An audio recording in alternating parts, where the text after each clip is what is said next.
فبأي آلاء ربكما تكذبان۔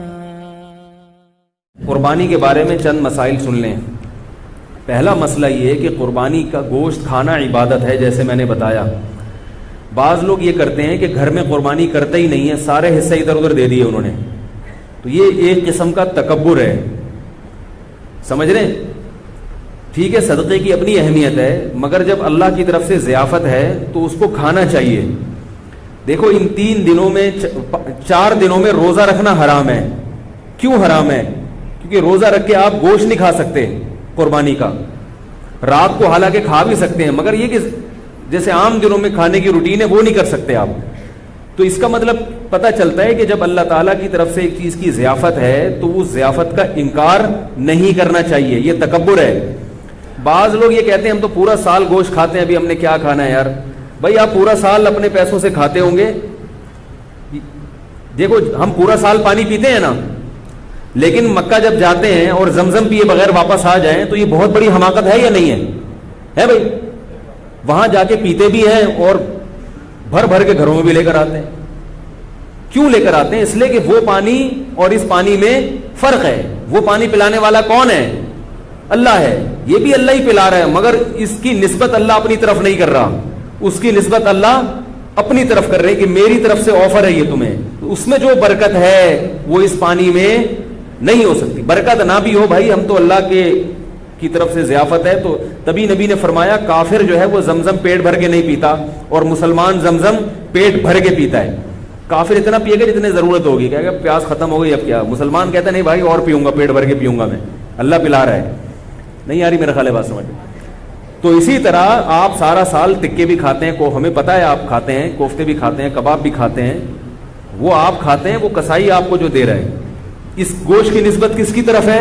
اللہ کی طرف۔ نبی صلی اللہ علیہ وسلم نے 63 اونٹ اپنے ہاتھ سے نہر کیے اور سب میں سے تھوڑا تھوڑا چکھایا آپ نے، حالانکہ آپ صلی اللہ علیہ وسلم کھانا نہیں کھاتے تھے، بہت کم کھاتے تھے۔ تو اس لیے ایسا نہ کیا کریں، وقف بھی کریں تو پھر گھر میں بھی کریں۔ اگر آپ نے صدقے کی قربانی کرنی ہے تو پھر ایک حصہ صدقہ کر دیں اور ایک حصہ، مطلب کہ گھر میں گوشت آنا چاہیے، کہنے کا مقصد ہے تھوڑا آئے زیادہ آئے، گھر میں بہرحال آنا چاہیے۔ پھر بے شک غریبوں کا بھی حق ہے، غریبوں کے لیے جو مالدار لوگ ہوتے ہیں وہ زیادہ قربانی کرتے ہیں کہ بھائی اتنے حصے غریبوں میں بانٹ دیں گے اور ایک آدھ حصہ گھر کے لیے رکھ لیں، تو گھر میں کچھ نہ کچھ گوشت لازمی آنا چاہیے، سمجھ رہے ہو؟ دوسرا مسئلہ، فقہا نے لکھا ہے کہ جو غریب آدمی ہو یا اس کے اہل و عیال زیادہ ہوں، اس کے لیے افضل یہ ہے کہ وہ صدقہ نہ کرے قربانی کا گوشت۔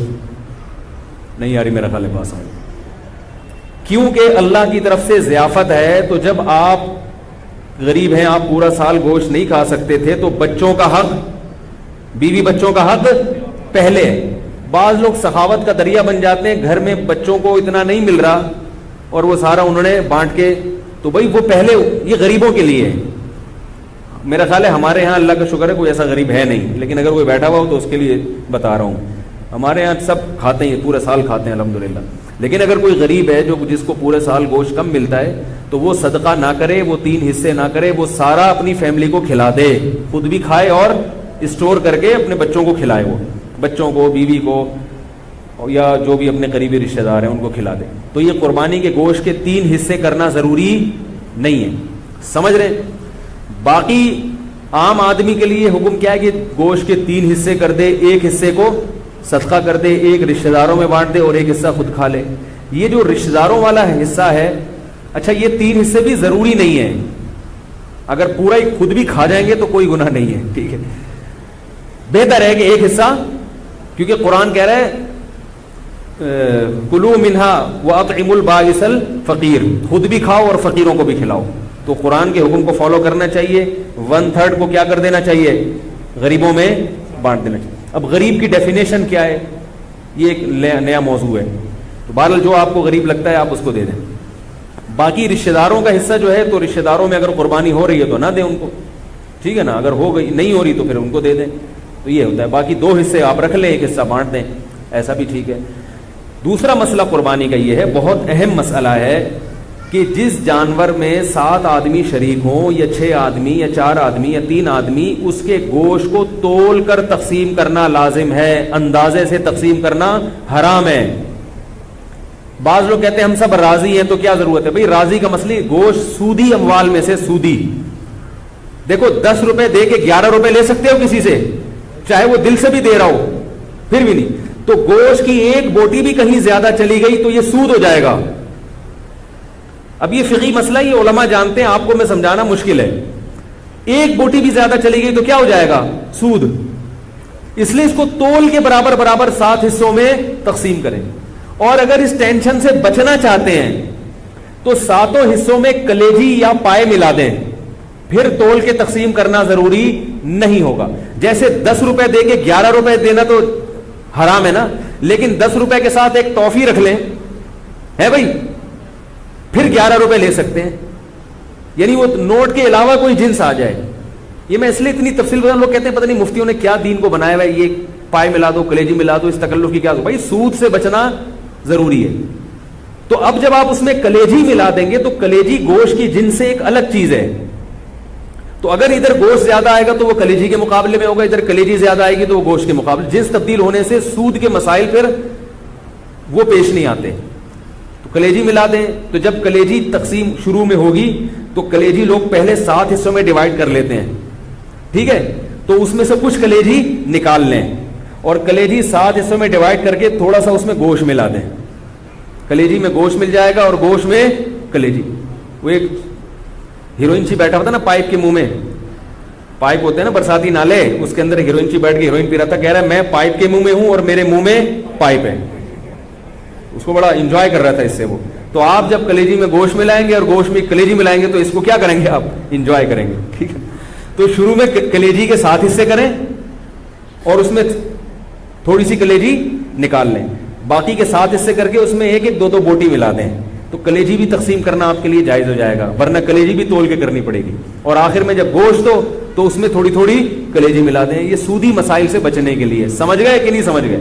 یہ ہو گیا، پائے کو پھر جیسے چاہیں تقسیم کریں۔ دوسرا مسئلہ ہے قصائیوں سے متعلق۔ قصائی لوگ کیا کرتے ہیں کہ جانور کو کاٹتے ہیں تو کاٹتے چلے جاتے ہیں۔ شریعت میں حکم ہے 4 رگیں کاٹنے کے بعد جانور چھوڑ دو، اس کو تڑپنے دو، سمجھ رہے ہو؟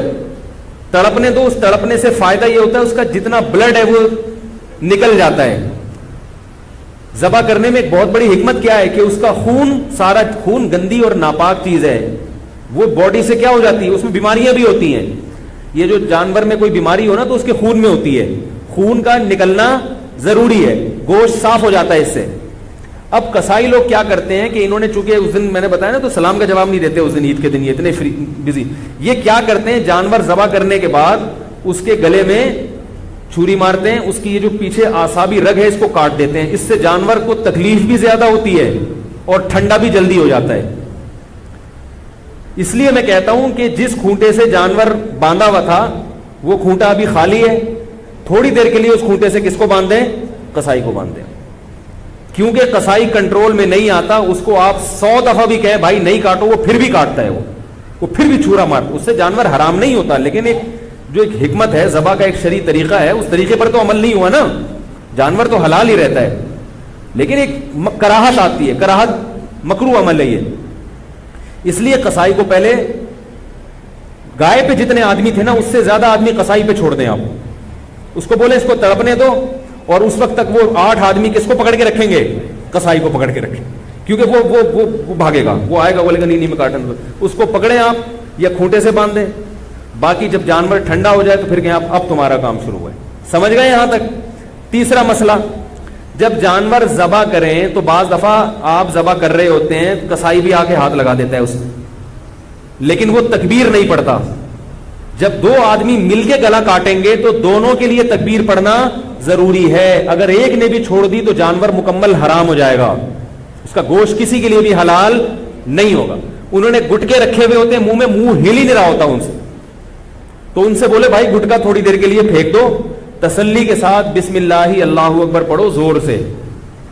اور علماء کہتے ہیں کہ جو لوگ وہاں کھڑے ہوئے ان کو بھی چاہیے تکبیر پڑھ لیں تاکہ وہ جو ہے نا جو ذبح کر رہا ہے اس کو یاد آ جائے، ٹھیک ہے۔ بھولے سے اگر تکبیر رہ گئی تو بھی جانور حلال ہے، لیکن جان کر اگر چھوڑ دی یا مسئلے کا علم نہیں تھا یا قصائی یہ سمجھتا تھا بھائی اس نے پڑھ لی تو کافی ہے، مجھے پڑھنے کی ضرورت نہیں ہے، تو وہ جانور کیا ہو جائے گا؟ حرام ہو جائے گا۔ بھولے سے چھوٹ جائے تو ایک الگ بات ہے، جان بوجھ کر تکبیر چھوڑیں گے تو جانور حرام ہو جائے گا۔ البتہ آپ 4 رگیں کاٹ چکے تھے، پھر قصائی نے چھری ہاتھ میں پکڑی ہے، پھر کوئی فرق نہیں پڑتا، پھر وہ تکبیر نہ بھی پڑھے تو جانور کیا ہے؟ حلال ہے۔ تو شروع کی رگیں جو ہے نا جب کٹتی ہیں تو اس میں تکبیر کا پڑھنا ضروری ہے۔ آج کل یہ فارمی مرغی والے بھی تکبیر نہیں پڑھ رہے، تو میں نے کئی دفعہ پکڑا ہے، ان کو جا کے پکڑا کریں، ان سے بولے زور سے بولا کرو، ویسے تو باتیں چیخ چیخ کے کرتے ہیں، جب اللہ کا نام لینے کا وقت ہے تو پتہ نام ہی نہیں لیتے وہ۔ تو انہوں نے بھی گٹکے رکھے ہوئے ہوتے ہیں منہ میں، ان کے پاس اتنا ٹائم نہیں ہوتا کیونکہ گٹکے کے ساتھ تکبیر پڑھنا بڑا مشکل کام ہوتا ہے، ٹھیک ہے نا۔ میں نے گٹکے والوں سے اس کی تحقیق کی، کہتے ہیں پان بھی منہ میں تو سلام کا جواب نہیں دیتا، وہ تکبیر کہاں سے پڑھے گا۔ ابھی کچھ دن پہلے میں جا رہا تھا، کسی سے موٹر سائیکل والے سے راستہ پوچھا، اس کے منہ میں گٹکا تھا، تو پورا گٹکا اس نے منہ سے پھینکا ہے میری خاطر، اس کے بعد اس نے وعلیکم السلام کہا اور پھر مجھے ایڈریس بتایا۔ میں نے کہا دیکھو یہ حالات ہے۔ تو اللہ کا نام لینا ہے زور سے، ٹھیک ہے، اور جانور خود ذبح کیا کریں، قصائی سے باقی کام کروا لیں آپ۔ نبی صلی اللہ علیہ وسلم نے خود جانور ذبح کیا، صحابہ خود جانور ذبح کیا کریں، یہ عبادت ہے۔ اور علماء کہتے ہیں کہ جس سے جانور ذبح ہوتا ہے نا اس سے بھی انشاءاللہ اس گوشت میں کیا آتی ہے؟ لذت اور برکت۔ تو آپ خود کریں، اگر قصائی نیک آدمی ہے تو ٹھیک ہے اس سے کروا لیں، قصائی میں نیک بھی ہوتے ہیں برے بھی ہوتے ہیں، ہر طرح کے لوگ ہوتے ہیں، اور بہتر یہ کہ آپ کا جانور ہے تو آپ چھری خود چلائیں۔ بعض لوگوں کا دل بہت نرم ہوتا ہے، چھری نہیں چلتی ان سے، تو ان کو چاہیے چھری چلائیں، کیونکہ اسلام اتنے دل کی نرمی کو پسند نہیں کرتا۔ اگر اتنا نرم دل ہوگا تو آپ اپنے ملک کی حفاظت نہیں کر سکتے۔ آئی بات سمجھ میں؟ آپ اپنے دین اور ملک دشمن لوگوں سے لڑ نہیں سکتے۔ جو ایک صاحب تھے بڑے نرم دل تھے، وہ گائے خود ذبح نہیں کرتے تھے، کہہ رہے ہیں مجھے کچھ ہوتا ہے۔ جب انہوں نے پڑھا نا کہ اسلام میں ایسا حکم ہے تو پھر وہ خود ذبح کرنے لگے۔ انہوں نے کہا یار تھوڑا دل مضبوط کرنا ضروری ہے، ٹھیک ہے۔ اور عورت بھی ذبح کر سکتی ہے، جو خواتین ہیں اگر وہ گھر میں قربانی کر رہی ہیں تو وہ خود ذبح کریں، جس کا حصہ ہے وہ خود ذبح کرے، یہ زیادہ بہتر ہے، سمجھ رہے ہیں؟ باقی خواتین جب وہ ذبح کریں نا تو فوراً چھری کہیں چھپا کے رکھ دیں، ورنہ کسی وقت آپ بھی ذبح ہو سکتے ہیں، کیونکہ جب ایک دفعہ ان کا ہاتھ چل جائے نا ان کو اچھا ہم تو یہ بھی کر سکتے ہیں، ابھی تک تو ان کو یہ ہے کہ ہم تو گلا کاٹ ہی نہیں سکتے کسی کا، تو اس لیے وہ چھری فوراً چھپا کے رکھ دیں، سمجھ رہے ہو؟ تو یہ ہو گیا قربانی کا ایک مسئلہ۔ جو جانا چاہیں بھائی جا سکتے ہیں، میری طرف سے اجازت ہے، میں نے نہیں بٹھایا بس۔ نماز صبح 7 بجے ہوگی، ٹھیک 7 بجے بھی نماز جنازہ یہ ہم کرتے ہیں تاکہ جو ہے نا۔ اچھا دوسرا مسئلہ جلدی میں بیان کر دوں تو یہ مسئلہ ہو گیا، گوشت تقسیم کرنے کا مسئلہ ہو گیا اور قصائی کا مسئلہ ہو گیا۔ دوسرا، جانور میں 7 حصے ضروری نہیں ہے، 7 کا مطلب ہے زیادہ سے زیادہ 7 آدمی، 6 بھی برابر ہو سکتے ہیں۔ لوگ 6 آدمی گائے میں شریک ہے تو وہ 7واں تلاش کر رہے ہیں، بھائی کوئی بات نہیں 6 برابر حصوں میں ڈیوائڈ کر دو اس کو، 5 آدمی ہے تو 5 برابر حصوں میں ڈیوائڈ کر دو، 4 ہے تو 4، 1/4 ایک کا، 1/4 دوسرے کا، 1/4 تیسرے کا، 1/4 چوتھے کا، 2 ہے تو 2 آدھی گائے ایک کی، آدھی ایک صاحب نے مجھے کہا کہ ہم 2 بھائی ہیں، گائے لی ہم نے تو 3 حصے میرے ہیں، 3 اس کے ہیں، ایک کسی کا نہیں مل رہا، تو میں نے کہا بھائی آدھی آپ لے لو آدھی اس کی۔ انہوں نے کہا اچھا پھر ہم 6 حصے کرتے ہیں، 3 میں لے لیتا ہوں 3 وہ لے لیتے ہیں۔ میں نے کہا اتنی ٹینشن کی کیا ضرورت ہے، 6 حصے کرتے ہو اللہ کے بندے، سیدھا 2 حصے کیوں نہیں کرتے؟ آدھی ایک کی ہو گئی، آدھی دوسرے کی ہو گئی۔ اب آدھی میں یہ نہیں کہ پچھلا والا پورشن اس کا اگلا، ایسا نہیں، آدھی کا مطلب پوری میں جو آدھی۔ تو اس طرح سے یہ چند موٹے موٹے مسائل تھے، کیونکہ جنازہ تیار ہے، اس میں تاخیر، ویسے تو اتنی بھی تاخیر جنازہ میں نہیں ہونی چاہیے، لیکن یہ مسائل بہت اہم ہیں اور یہ جو لوگ بیٹھے ہوئے ہیں تو بہت سارے اس میں پھر غائب ہو جائیں گے، اس لیے میں نے یہ مسئلہ بیان کر دیا۔